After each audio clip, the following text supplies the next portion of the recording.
Start. अध्यक्ष महोदय, मैं आपका कृतज्ञ हूँ कि आपने मुझे इस पर बोलने की आज्ञा दी।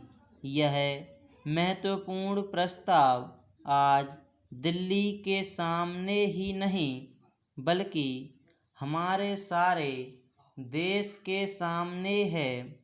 पिछले 2-2.5 साल से बराबर हम इस पर विचार करते आ रहे हैं और यह सोच रहे हैं कि हमारे देश में जो असमानताएं हैं उनको किस प्रकार से दूर किया जाए।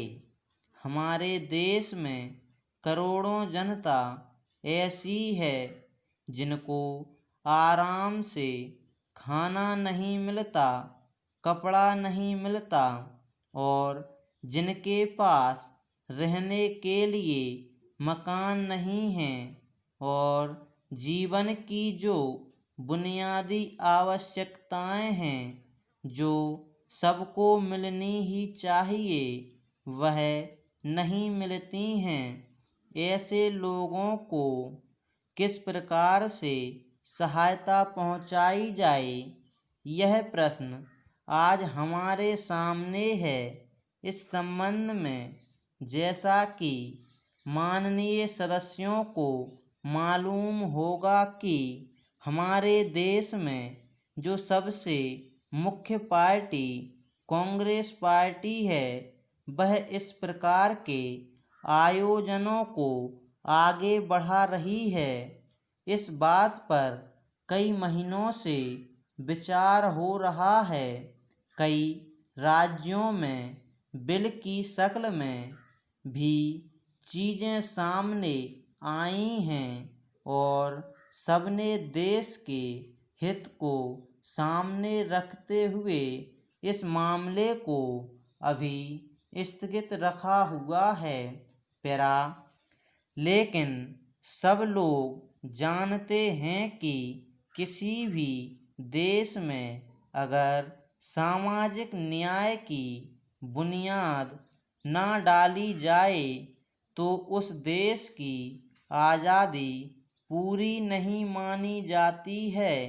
ऐसी स्थिति में हम इस देश में एक बहुत बड़ा काम करने जा रहे हैं।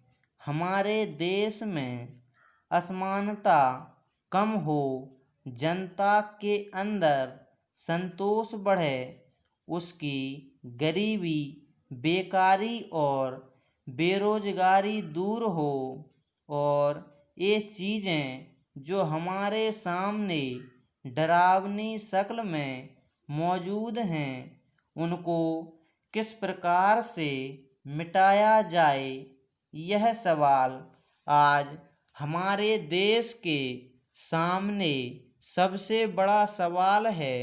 हमारे देश के नेताओं ने यह फैसला किया है कि सारे हिंदुस्तान में अचल संपत्ति के बारे में कोई कानून बनाया जाए जिससे देश के अंदर जो असमानता है वह दूर हो सके और उसको कम किया जा सके।